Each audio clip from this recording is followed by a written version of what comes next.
అనేక సందర్భాల్లో కన్నీరు నా కార్యకర్తలు నా నాయకులు పెట్టుకున్నప్పుడు వారి ముందు నేను బాధపడితే వారు బాధపడతారని దిగమింగుకొని ఒంటరిగా ఉన్నప్పుడు ఆ కన్నీరు కాచుకునేవాడిని.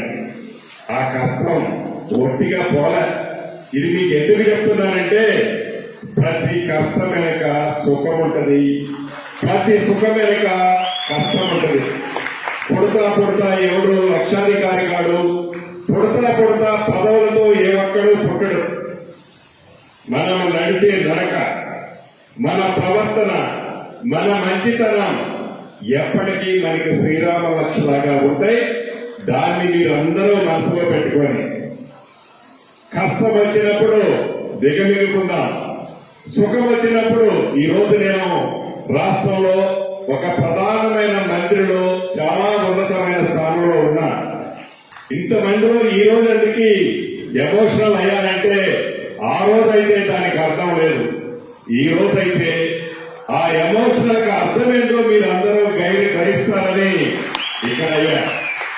ఆ రోజు నేను బాధపడితే నా ఎమ్మకున్న లక్షలాది మంది అభిమానులు డీమోర్లు అవుతారు. అందుకే ఆ రోజు ఎప్పుడో కూడా నేను కన్నులు ఇంత కూడా చెమ్మగిలనీలే. ఈరోజు ఇందాక అన్నట్లు ఇదే అధికారులు అనేక మంది నన్ను నమ్ముకున్న వాళ్ళని ఇబ్బంది పెట్టారు. అక్కడ దాకా ఎందుకు, ఇదే కిరణ్ తమ్ముడు సత్తుపల్లిలో మిత్రులతో ఏదో నిరుద్యోగ యువతతో ఒక మంచి మీటింగ్ పెడితే ఆ మీటింగ్ లో ఆనాడున్న అధికారులు వాళ్ళే ఇప్పుడున్నారు. తన మీద అనేకమైన కేసులు బుక్ చేశారు. అంటే బిక్కు అనుకుంటే నా ఎమ్మడి తిరిగే కార్యకర్తలు అభిమానులు కూడా ఆనాడు గడిపారు. ఈనాడు నాకు పదవి వచ్చింది, ఈనాడు మన రాజ్యం వచ్చింది, ఈనాడు ఇందిరమ్మ ప్రభుత్వం వచ్చింది.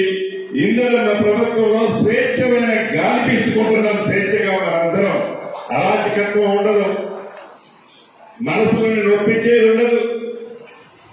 మంచి పరిపాలన, స్వేచ్ఛ.